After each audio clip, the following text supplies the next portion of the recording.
We got a question from Noah. Your recommendation for easy strength is to swap movement variations, but using either the same muscle groups of movement patterns once the easy gains stop coming, so the body can continue to make progress. There's more than that, and we'll get to that. I was wondering if there's a minimum period that you have found where the absence of the main movement was long enough that your body was resensitized to it. That way, instead of swapping to a variation of a movement, let's say a conventional deadlift, you could just have a deload week and then switch back for the conventional deadlift. Well, I mean, there's a couple things here.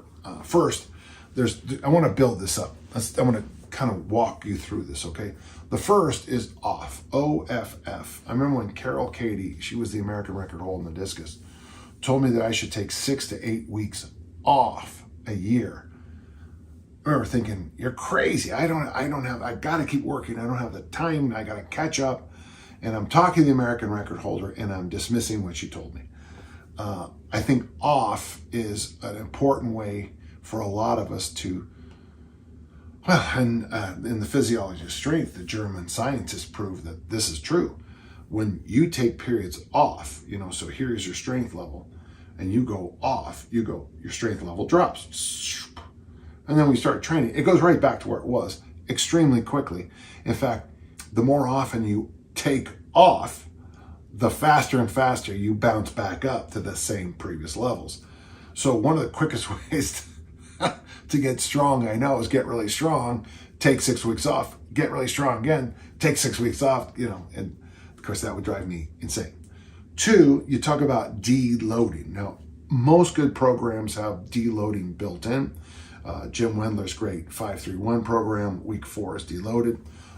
The original Bigger, Faster, Stronger program had deloading, and then back in 1991 they actually changed it around and it actually I actually helped him with that, and I don't think what I said and what they did was the same. They had the athletes doing cleans like sets of 4. No one does sets of 4 on the clean. No one.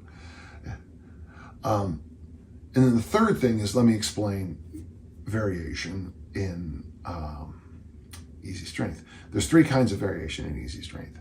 And this comes from Madabro's work. He's the guy who was famous for putting fractals together. But there's 3 kinds of variation. And it's mild, wild, and no. So mild variation is what most people need. When you get stuck in the bench press, you slide to the incline bench press. When you get stuck on the front squat, you slide to the back squat. If you got bored with the back squat, you slide to the overhead squat. That's the most common. You were doing 3 sets of 8, you go to 3 sets of 10, or 5 sets of 2, just those mild, simple variations. The next is wild. Now, I'm starting to bodybuild right now because I'm taking the advice of the great lifter, Tommy Kono, who recommended very wisely that after a weightlifting meet, you bodybuild. And I never believed in that, and now I'm doing it, and I'm like, what are you thinking, Danny? When I hurt my back when I got back from the Middle East, boy, I was a wreck.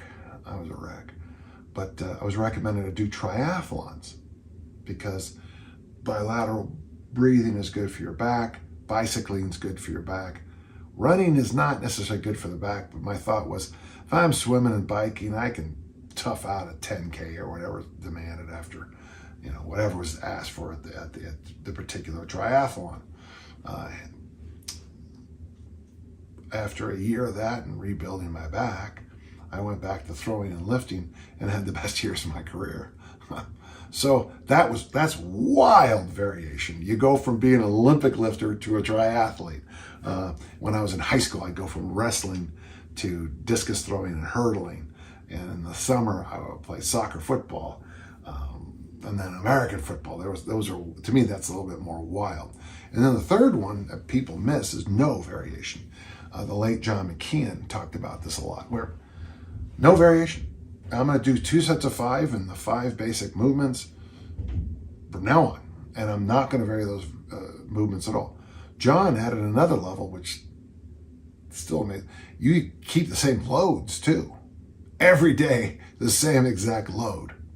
Now, he used, bands, and I would probably use chains and mentally try to really go faster in every one of the lifts. And by the way, this will be the next question on today's podcast. And I thought there was great wisdom in that. Would I do that? Well, I don't know. But I like the idea. Somebody asked me about this one time, and I came up with a real simple training program. Now, you would have to use like the bigger, faster, stronger chains, because the chain on bigger, faster, stronger is also a collar. So let's just say I'm gonna incline bench press 185 pounds, 85 kilos, for 2 sets of 5 for 40 workouts. Well, I would just put the chains on there and concentrate on moving that weight as fast as I could and accelerate. Front squats would probably work really well with this with chains. I would say thick bar deadlifts would shockingly work well in this. I got to tell you, I think chin-ups and the ab wheel. So here's your workout: a press variation with chains, a pull-up chin-up variation, front squat with chains, ab wheel. That's pretty good. It's perfect, but it's pretty good.